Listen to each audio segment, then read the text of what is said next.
এই ঝাড়ুওয়ালা, এই বিল্ডিং এ কোনো ফ্ল্যাট খালি আছে? ভদ্র ভাষায় কথা বলুন। কিসব ঝাড়ুওয়ালা বলছেন? এই ঝাড়ুদারকে ঝাড়ুদার বলবো না তো কি বলবো? তুই কি ম্যাজিস্ট্রেট নাকি প্রাইম মিনিস্টার যে তোকে সম্মান দিয়ে কথা বলতে হবে? আবার উল্টো কথা। সোজাসুজি কথা বলতে বলেছি। সোজাসুজি বলো, কত স্কয়ার ফিটের ফ্ল্যাট লাগবে? এই শোন, বেশি কথা বলিস না। তোকে যেটা জিজ্ঞেস করেছি সেটাই বল, এই বিল্ডিং এর ফ্ল্যাট খালি আছে কিনা?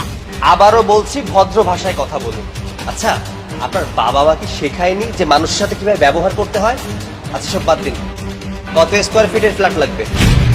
আরে বাবা, এই অনু দেখ, এই ঝাড়ুদার আবার স্কয়ার ফিটও চিনে।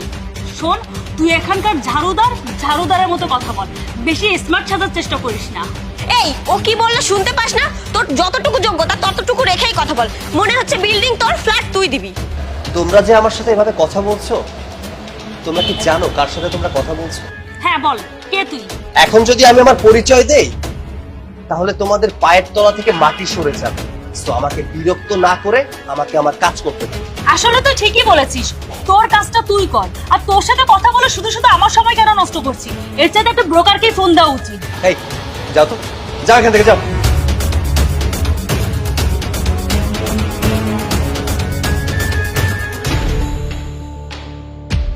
জি ম্যাডাম, বলুন আপনাদের কত স্কয়ার ফিটের ফ্ল্যাট লাগবে? আমাদের 1000 স্কয়ার ফিটের ফ্ল্যাট লাগবে, কারণ আমরা দুজন থাকবো। আমাদের কাছে 800 স্কয়ার ফিটের ফ্ল্যাটও আছে, আবার 1000 স্কয়ার ফিটের ফ্ল্যাটও আছে। দুটোর ভাড়াই 20,000 করে হবে। আর সিকিউরিটি বিল বাবদ অন্যান্য খরচ সহ মাসে 30,000 করে পড়বে। ভাইয়া, আমাদের 1000 স্কয়ার ফিটেরই ফ্ল্যাট লাগবে। তবে আমরা তো ফুল টাইম জব করি না, পার্ট টাইম জব করি, আর পাশাপাশি পড়াশোনা করি। মানে আমরা এটা বলতে চাচ্ছিলাম যে আমরা ফ্ল্যাট ভাড়াটা এখন দেই, আর সিকিউরিটি বিল বা অন্য বিল পরে দিলে চলবে কি? দেখুন ম্যাডাম, এই সব কিছু আমার দায়িত্বে না, আমি তো মাত্র পার্সেন্টেজ পাই। এই সব কিছু দায়িত্বে আছে ওনার। আর ওনার নিজেই বলেছেন ফ্ল্যাটে যারা নতুন রুম নেয় তারা এসে নানান ধরনের জিনিসপত্র নষ্ট করে, আর তার জন্য সিকিউরিটির টাকাটা আগে থেকে নিতে।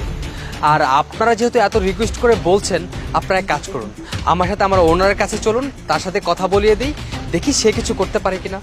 হ্যাঁ চলুন, দেখি না কি করা যায়। তবে ভাই একটা রিকোয়েস্ট, আপনি একটু চেষ্টা করবেন প্লিজ। আমরা কথা দিচ্ছি ওইভাবে বাসার কোনো জিনিসপত্র নষ্ট করব না। আচ্ছা ঠিক আছে, চলুন আপনাদেরকে ফ্ল্যাটটাও দেখিয়ে দিচ্ছি আর মালিকের সাথে কথাও বলিয়ে দিচ্ছি। চল।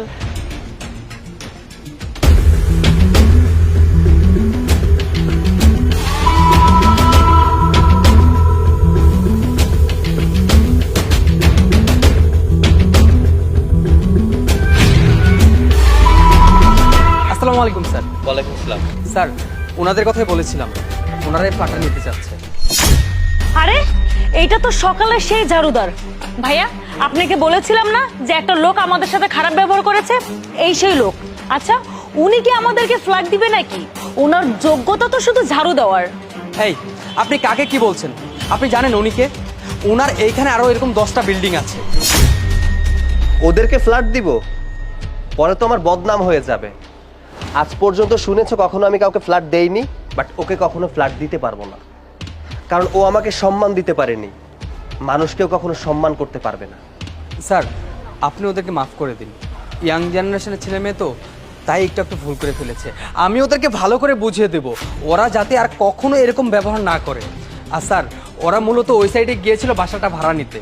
ওই সাইডে রুম ভাড়ার অ্যাডভান্স টাকা আর সিকিউরিটি টাকা দিতে পারেনি বলেই আপনার কাছে নিয়ে আসছি।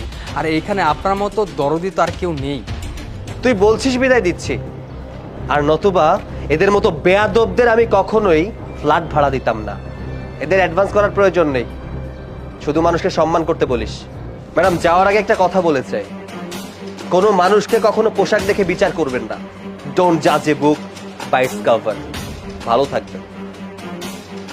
দেখুন, এইভাবে কোনো কিছু না জেনে কাউকে কোনো কিছু বলবেন না। ওনার নিজের বাড়ি, উনি নিজে ঝাড়ু দিতেই পারে, তার জন্য ওনাকে আপনি ঝাড়ুওয়ালা বলবেন? আচ্ছা ঠিক আছে, চলুন ফ্ল্যাটটা দেখাচ্ছি আপনাকে।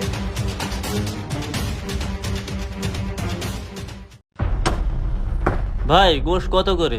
800 টাকা করে ভাই। একটু কম নেওয়া যাবে না? ভাই নিলে নেন, না নিলে সরেন তো, ঝামেলা করেন না, যান। আচ্ছা 1 কেজি দেন, আমার একটু ভালো গোশ দিয়েন। এই যে ভাই, এখান থেকে দিচ্ছি।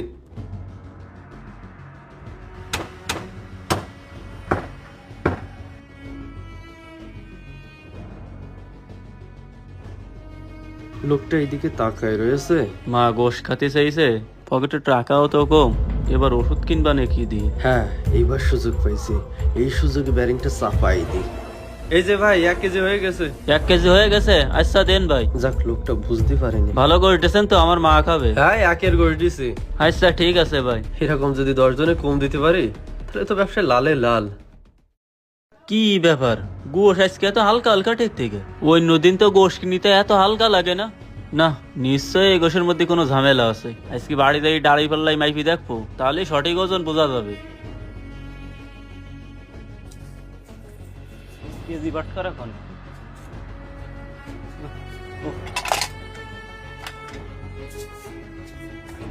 কিরাম 1 কেজি গোশ দিয়েছে, আমি তাই একটু মাফ করছি।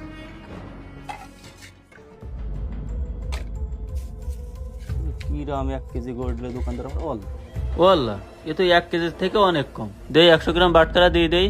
ওয়াল্লাহ, তাও তো হচ্ছে না। দে আর 100 গ্রাম বাটখারা দিয়ে দেই। 1 কেজি গোশে 200 গ্রাম কম? এ তো গরিবের পেটে লাথি, এরা কি কোনোদিন মরবে না? না, এ তো মাইনি নেওয়া যায় না। 1 কেজি গোশের দাম 800 টাকা। আমার দোকানে যাওয়াই লাগবে। মা গোশ খাতে চাইছে, কত কষ্ট করে আমি এই গোশটুকু কিনলাম, তারপরেও 200 গ্রাম কম।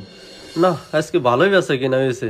এইভাবে যদি চলে ভাই, আপনার কাছ থেকে যে গোশ নিয়ে গেলাম তাতে তো 1 কেজিতে 200 গ্রাম কম। 200 গ্রাম কম মানে? আপনার চোখের সামনেই তো আমি গোশ মাইপি দিলাম, এখন আপনি এসে বলতেছেন 200 গ্রাম কম? আপনি ফাইজলামি করেন নাকি? আমার ব্যবসার বয়সে এরম রিপোর্ট কেউ দিতে পারেনি। আমি অনেক কষ্ট করে 800 টাকা গুছাই অসুস্থ মার জন্য গোশ কিনেছি। এখন বাড়িতে যাই, মাফার পরে দেখি 200 গ্রাম গোশ কম। আরে মিয়া, এখানে ঝামেলা করেন না তো, সরেন তো এখান থেকে। যত সব।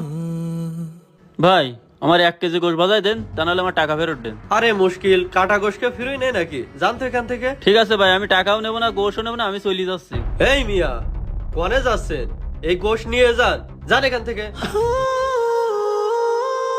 আল্লাহ, তুই তো সবই দেখলে। আল্লাহ, তুমি আর উচিত বিচারটা করি। আজকে ভালোই বেচা কিনা হয়েছে। দেই কয় টাকা হয়েছে? 1 2 3 4 5। টাকা দাও, স্কুলে যাব। স্কুলে যাবা বাবা? এই নাও 500 টাকা নাও। গাড়ি ঘোড়া দেখে শুনে স্কুলে যাবা, ঠিক আছে? বাজান, আব্বা, কি হচ্ছে তোমার? আব্বা মাথা করতেছে। কি হচ্ছে? বাজান কথা বল, বাজান কথা বল। কেউ আসো বাজান?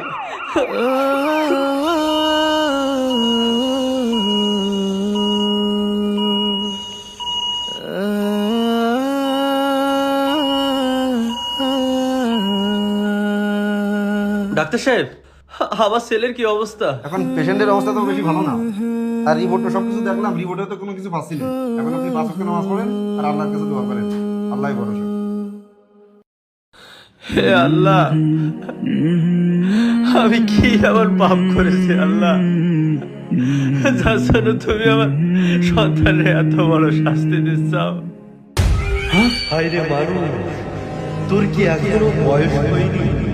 দুনিয়ায় বয়ে পড়ে কত ওজন ফাঁকি দিয়েছিস। আজকে তোর কারণে তোর ছেলে আযাব ভোগ করছে। সময় থাকতে তওবা কর। হে আল্লাহ, এটা আমি কি শুনলাম? আমার কারণে আমার ছেলের এই দুর্ভোগ। আল্লাহ, আল্লাহ তুমি আমার ক্ষমা করে দাও আল্লাহ। আল্লাহ, আমি অনেক বড় পাপ করেছি আল্লাহ, তুমি আমার ক্ষমা করে দাও। হ্যাঁ বাজান, বাজান তো সুস্থ আছে? কেন আব্বা, তুমি জানো না আমি সুস্থ আছি? আর মুখে বাজান।